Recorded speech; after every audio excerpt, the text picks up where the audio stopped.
Hello and welcome back to my channel. तो हमने start करा था अपना नया सीरीज़ सीपीसी का सीरीज़ और आज हम इसमें पढ़ेंगे डिग्री। तो इसमें हम हमारा जो वीडियो के टॉपिक्स होंगे वो मैं आपको बता देता हूँ। पहला टॉपिक हमारा होगा डिग्री और फिर डिग्री के एसेंशियल्स। उसके बाद हम पढ़ेंगे कि प्रिलिमिनरी और फाइनल डिग्री क्या होती हैं, और उसके बाद डीम्ड डिग्री और डिग्री क्या नहीं होती हैं, कौन से ऑर्डर डिग्री नहीं होते हैं, ये भी हम पढ़ेंगे। और उसके बाद हम पढ़ेंगे difference between degree and order. तो आइए स्टार्ट करते हैं हम अपना आज का टॉपिक डिग्री, जो हमें प्रोवाइड की गई है सेक्शन 2(2) ऑफ सीपीसी। तो डिग्री क्या है, इसके हमें इंग्रेडिएंट्स आएंगे formal expression of adjudication determining the rights of the parties in dispute, it may be preliminary and final। तो ये हमें सीपीसी की डेफिनेशन में हमें मिलते हैं। और अब डिग्री का मैं आपको मतलब समझा देता हूँ कि डिग्री जो है एक फॉर्मल एक्सप्रेशन है, जो कि एक एडजुडिकेशन है। एक फॉर्मल एडजुडिकेशन होना चाहिए जो कि डिटरमाइन करे राइट्स ऑफ द पार्टी, वो पार्टीज़ के राइट्स को डिटरमाइन करे फाइनली इन आ डिस्प्यूट, किसी डिस्प्यूट के अंदर। इट में भी प्रिलिमिनरी एंड फाइनल, और वो प्रिलिमिनरी या फाइनल डिग्री हो सकती है। अब ऑर्डर 7 रूल 11 और सेक्शन 144 में जो रेस्टिट्यूशन ऑफ लीगल राइट्स हैगा, अगर रेस्टिट्यूट करता है कोर्ट लीगल राइट्स को, जो कि हमें ऑर्डर 7 रूल 11 और सेक्शन 144 में दिए गए हैं, तो वो डिग्री होंगे। और ऑर्डर 9 रूल 2 एंड 3 जो है, जिसमें कि डिसमिसल फॉर डिफ़ॉल्ट DID जिसे कहते हैं हम, will not be a decree. तो डिसमिसल फॉर डिफ़ॉल्ट जो होता है वो डिग्री नहीं होंगे। Any order to reject the suit in non appearance of the plaintiff dismissal a defendant is not a decree. तो जो भी any order of reject of the suit, जो रिजेक्शन ऑफ द सूट होगा, वो भी decree नहीं होगी, जिसमें कि प्लेंटिफ नॉन अपीयर, जिसमें एक्स पार्टी ऑर्डर होते हैं जिसे कहा जाता है।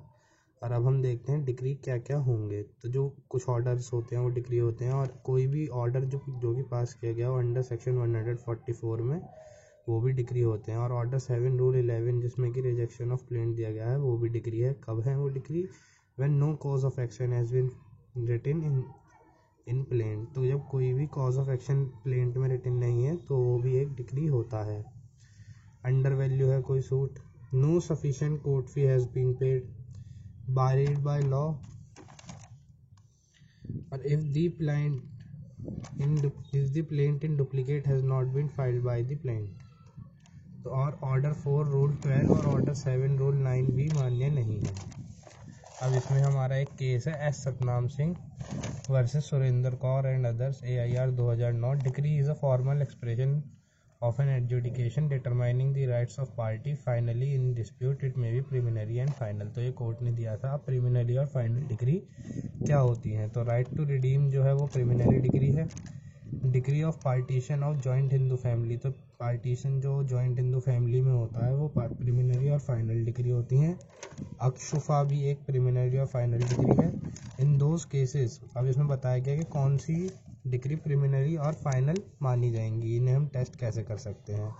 इन those cases where the court has to determine a preliminary right, अगर जो कोई केस है उसमें कोर्ट को कोई प्रिलिमिनरी राइट करना है, डिटरमाइन करना है, and on the basis of such preliminary right, और उस प्रिलिमिनरी राइट के बेस पे some other right and relief has to be determined by the court. तो कोई और राइट उसे कोर्ट डिटरमाइन करती है, तो उन केसेस में प्रिलिमिनरी और फाइनल डिग्री पास की जाएगी। वो आपको समझ आ रहा होगा। तो अब हम आगे चलते हैं कि कौन से ऑर्डर्स जो हैं वो डिग्री होते हैं। In a suit of partition of joint Hindu family, winding up of partnership firm and accounts, in a suit for mesne profit के सूट को भी डिग्री माना गया है। Suit for redemption and for closure, तो रिडम्पशन और क्लोजर के suit को भी डिग्री माना गया है। अब हम आ जाते हैं define and distinguish order and degree in CPC. ये मैंने आगे एक्सप्लेन किया है। तो डिग्री अब ये और हम पढ़ रहे हैं।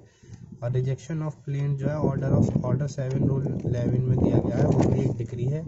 Any order passed under section 144 CPC, वो भी एक डिग्री है। Every decree is appealable but every order is not appealable. तो इसमें बताया गया है कि सारी डिक्रियाँ जो हैं वो अपीलेबल होती हैं मगर हर ऑर्डर अपीलेबल नहीं होता। अब हम इसमें आते हैं डीम्ड डिक्री क्या होती है। ये बहुत पूछा गया क्वेश्चन है जो कि हमें ऑर्डर 20 रूल 6A में दिया गया है। डीम्ड डिक्री ये means a decree which is not a decree as per the strict sense. तो ये एक ऐसी डिक्री होती है कि जो कि उसे स्ट्रिक्ट सेंस पर डिक्री नहीं कहा जा सकता है, but even then which has been assumed as a decree as per the statutory provision of CPC। For example an order for rejection of plaint under order 7 rule 11 is considered as deemed decree. तो ये कोई strict sense पर कोई decree नहीं होती है मगर ये ऐसी डिक्री होती हैं जिनको स्टैट्यूटरी प्रोविजन द्वारा डिक्री माना गया है, जो कि ऑर्डर 7 रूल 11 में जो रिजेक्शन ऑफ प्लेंट है वो है जिसे कि हम डीम्ड डिक्री मानते हैं। और कोई ऑर्डर जो कि 144 ऑफ CPC में पास किया गया हो, any order passed under section 144 CPC for the restitution of propriety status और रेस्टिट्यूशन ऑफ लीगल राइट्स। तो रेस्टिट्यूशन ऑफ प्रोप्राइटी स्टेटस और रेस्टिट्यूशन ऑफ लीगल राइट्स के अंडर कोई भी अगर ऑर्डर पास किया जाता है तो वो डीम्ड डिक्री होंगे। अब क्या कौन कौन से ऑर्डर डिक्री नहीं होते हैं, जो कि सेक्शन 104 और ऑर्डर 43 में आते हैं। जो भी ऑर्डर 9 रूल 4 and 2 और एनी ऑर्डर फॉर DID मतलब डिसमिसल इन डिफॉल्ट। तो इसमें हम आगे चलते हैं। Decree is the formal adjudication of formal expression in dispute, it may be primary और फाइनल। तो डिक्री जो है फॉर्मल एडजुडिकेशन है फॉर्मल एक्सप्रेशन की इन डिस्प्यूट, इट में भी प्रिलिमिनरी और ये प्रिलिमिनरी होगी और फाइनल होगी। An order of rejection of plaint and an order under section 144 of CPC which is to for restitute the legal position which was in existence prior to order or decree passed by trial court which has been turned down by appellate and revisional court is also a decree। तो under section 144 में हमें rejection of plaint दिया गया है और नहीं, हमें order 7 rule 11 में रिजेक्शन ऑफ प्लेंट दिया गया है और हमें सेक्शन 144 ऑफ CPC में रेस्टिट्यूट कर सकते हैं हम लीगल पोजीशन को या फिर उसके प्रोप्राइटी स्टेटस को। तो उसके अंदर जो भी ऑर्डर पास किया जाएगा अपीलिएट कोर्ट द्वारा वो डिक्री होगा। और कोई ऑर्डर स्पेसिफाई किया गया हो under section 104 and order 43 are not a decree, तो ये भी डिक्री नहीं होंगे because there is two provision, there is a provision for appeal against the order not against decree. तो इसमें जो भी ऑर्डर पास किए जाएंगे उन वो डिक्री नहीं होंगे क्योंकि इनमें जो प्रोविज़न दिए गए हैं इन प्रोविज़न से अपील की जा सकती है किसी ऑर्डर के विरुद्ध मगर किसी डिक्री के विरुद्ध इसमें अपील नहीं की जा सकती है। Order 9 rule 2 and 4 these order which does not come within the purview of section 104 and order 43। तो ये जो ऑर्डर्स हैं ये ऑर्डर 9 रूल 2 and 4 जो है सेक्शन 104 और 43 के परव्यू में नहीं आते। Means which orders are not appealable in above provisions are not interlocutory orders। तो जो ऑर्डर्स हमें पर अभी बताए गए हैं जो कि अपीलेबल नहीं है तो वो इंटरलोकेटरी ऑर्डर्स नहीं है, may be summoned bye the court for revision. तो ये रिवीजन के ऑर्डर्स हैं जिनके खिलाफ हम अपील नहीं कर सकते। If they comes with in the purview of case decided, अगर वो केस डिसाइडेड के परव्यू में आते हैं तो वो अंडर सेक्शन 115 ऑफ CPC के अंदर आएंगे। अब हम आगे आ जाते हैं। हमारा एक केस है S Satnam Singh and others versus Surendra Kumar and others 2009 supreme court. इसमें बताया गया है कि whether any order passed by court is a decree और नॉट।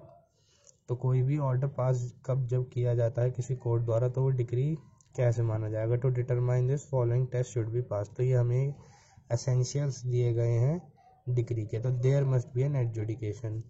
तो एक एडजुडिकेशन होगा मतलब कि जुडिशियल डिटर्मिनेशन होगा जो पार्टीज़ के राइट्स को रिलेटेड। It must be adjudicated in civil suit while determining the suit. तो जो भी जुडिशियल डिटर्मिनेशन होगा वो सिविल सूट के अंदर होना चाहिए।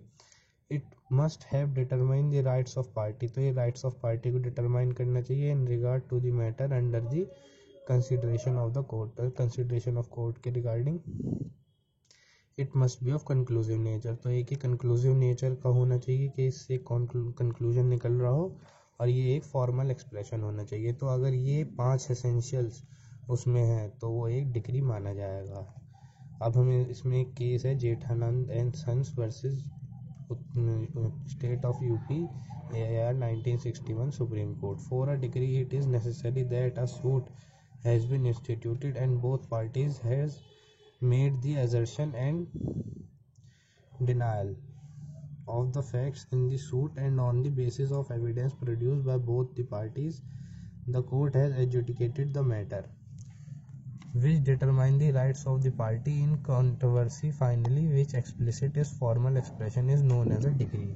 तो इसमें जेठानंद एंड सन्स में बताया गया कोई भी डिक्री जो कि पास की गई हो that a suit has been instituted by both the parties by उनका सूट फाइल किया गया और उसमें एजर्शन और डिनाइल ऑफ द फैक्ट्स हो गए हों and in the suit on the basis of evidence produce और एविडेंस प्रोड्यूस हो गए हों by both the parties the court adjudicated the matter, और कोर्ट ने उसके ऊपर एक डिसीजन, एक जुडिशियल डिटर्मिनेशन करा है और जिसमें कि उसके राइट्स ऑफ द पार्टी को कंट्रोवर्सी में आए हैं और जो कि उन्हें फॉर्मल एक्सप्रेशन द्वारा एक ऑर्डर द्वारा उन्हें क्या कहते हैं एक ऑर्डर द्वारा उन्हें पास कर दिया गया है जो कि फॉर्मल एक्सप्रेशन है कोर्ट द्वारा, तो इसे डिक्री माना जाएगा। तो इसमें एक दूसरा केस है बीवी वाधिनिशा वर्सेस दीप नारायण प्रसाद 35 IC। तो in such a circumstance when preliminary decree is set aside in appeal institute prior to final decree, but during that period final decree has passed prior to dismissal of primary decree, such final decree shall discussed as legal consequences। तो इसमें बताया गया कि कोई circumstance में preliminary degree set aside कर दी गई है और उसके खिलाफ एक अपील डाली गई है और तो इंस्टीट्यूटेड टू फाइनल डिग्री, तो वो एक फाइनल डिग्री मानी जाएगी। But during that period final decree has been passed, अगर उस पीरियड के अंदर कोई फाइनल डिग्री पास कर दी गई है तो prior to dismissal of primary decree, तो प्राइमरी डिग्री का डिसमिसल हो जाएगा और फाइनल डिग्री पास कर दी जाएगी।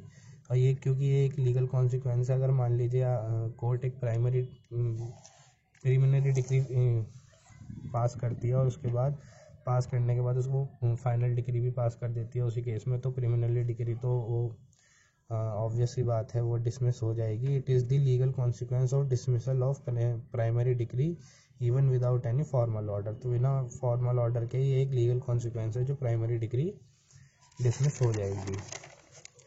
अब हम आते हैं, एक हमारा दूसरा केस है Ankala Venka Reddy versus Manchala Venka Reddy. Any order to dismiss the application to permit the institution of suit as an indigent is not a decree. Section 214 में हमें ऑर्डर दिया गया है। Order means the formal expression, इसकी भी जो डेफिनेशन है ऑर्डर की वो डिग्री जैसी है, बस इसमें थोड़े से वर्ड चेंज कर दिए गए हैं। जैसे कि ऑर्डर हमें वहाँ डिग्री दिया गया था, order means a formal expression of any decision, तो हमें वहाँ डिग्री में दिया गया था decree means a formal expression of an adjudication of a civil court which is not a decree. तो ऑर्डर में हमें बस यही एनी डिसीजन दिया गया है और हमें डिग्री में ऑफ एन एडजुडिकेशन दिया गया है। तो इसमें हम आ जाते हैं difference between degree and order. तो इसे हम जल्दी से रैप अप कर लेते हैं जिससे कि हमें सब समझ आ जाए। तो degree determines the right of the party, तो डिग्री जो है डिटरमाइन करती है राइट ऑफ द पार्टी, और ये इसमें एक एसेंशियल इंग्रेडिएंट नहीं होता है ऑर्डर में।